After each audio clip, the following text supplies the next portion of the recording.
गुरुग्राम के सेक्टर 57 इलाके से गुरुवार को एक दिल दहला देने वाला मामला सामने आया, जिसने पूरे शहर को झंझोर कर रख दिया। State level tennis player Radhika की उसके ही पिता दीपक यादव ने गोली मारकर हत्या कर दी। वारदात सुबह 10:30 बजे के करीब हुई और उस वक्त हुई जब राधिका अपने घर की पहली मंजिल पर स्थित किचन में काम कर रही थी।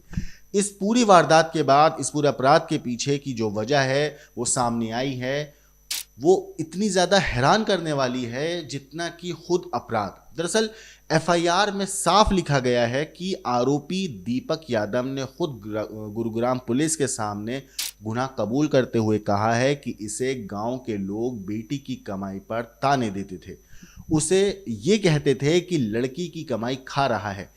इससे दीपक को गहरा मानसिक आघात पहुंचा था। उसने बताया कि उसकी बेटी राधिका एक बेहतरीन टेनिस खिलाड़ी थी, जिसने कई बार नेशनल लेवल पर ट्रॉफियां जीती, लेकिन कंधे पर चोट लगने के बाद वो खेल से दूर हो गई थी और उसने अपनी टेनिस एकेडमी खोली थी।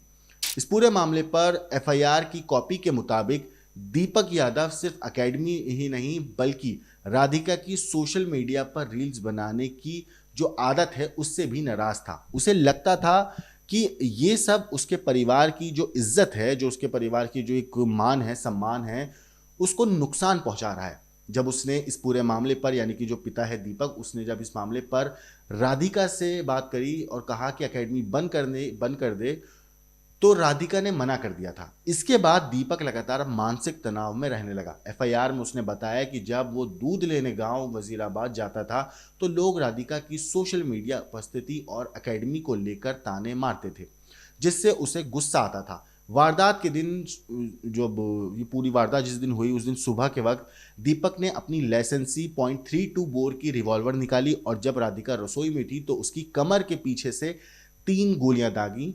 उस वक्त घर की पहली मंजिल पर सिर्फ 3 लोग मौजूद थे: दीपक यादव, उसकी पत्नी मंजू यादव और बेटी राधिका।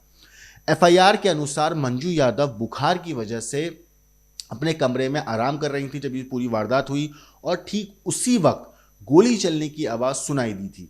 गोली की आवाज सुनकर दीपक का भाई कुलदीप यादव और उसका बेटा पीयूष तुरंत मौके पर पहुंचे। उन्होंने देखा कि राधिका जो है वो किचन में खून से लथपथ पड़ी थी और डाइनिंग रूम की मेज पर रिवॉल्वर रखी थी, जिसमें 5 फायर के खोल और एक जिंदा कारतूस मौजूद था। राधिका को तुरंत ही एशिया मरिंगो हॉस्पिटल में ले जाया गया, जो कि सेक्टर 56 में है, जहां डॉक्टरों ने उसे मृत घोषित कर दिया। अब जब ये पूरा मामला आया तो फिर पुलिस को भी इत्तला दी गई। राधिका के चाचा कुलदीप ने भी पुलिस से ये आशंका जताई थी कि राधिका की हत्या उसके भाई ने ही की है। उन्हीं की शिकायत पर पुलिस ने दीपक के खिलाफ ये पूरा मामला दर्ज किया और आगे की जांच शुरू करी थी। पुलिस ने घटनास्थल से रिवॉल्वर, खून के जो नमूने हैं वो स्वैब जब्त किए हैं, ताकि फिंगरप्रिंट एक्सपर्ट की टीम को भी बुलाया गया। पूछताछ में दीपक यादव ने अपना जुर्म कबूल कर लिया है। हालांकि जो उसकी पत्नी है मंजू यादव ने बयान देने से अभी मना कर दिया है और कहा कि वो बीमार थी और उसे कुछ पता नहीं चला और ये सब कैसे हुआ। उन्होंने सिर्फ मौखिक रूप से बताया है कि उन्हें नहीं पता क्यों उनके पति ने बेटी को गोली मारी, जबकि उसका जो कैरेक्टर था वो ठीक था। शुरुआत में परिवार वालों ने पुलिस को गुमराह करने की भी कोशिश की थी और ये कहा था कि राधिका ने खुद को गोली मारी है, लेकिन जब पुलिस ने सख्ती से पूछताछ करी तब और घटनास्थल के भौतिक साक्ष्य जो सबूत हैं वो सारे जुटाए और फिर जो गोली जो है वो कमर के पीछे की साइड लगी थी, ये सारी चीज़ें जब पुलिस ने देखी तो दीपक यादव टूट गया और उसने पूरी वारदात का सच जो है वो पुलिस के सामने बता दिया। दीपक यादव ने कबूल किया। आरोपी दीपक ने बताया कि घटना के वक्त घर में वो राधिका और उसकी पत्नी मंजू ही मौजूद थे, जबकि बेटी वो किचन में काम कर रही थी।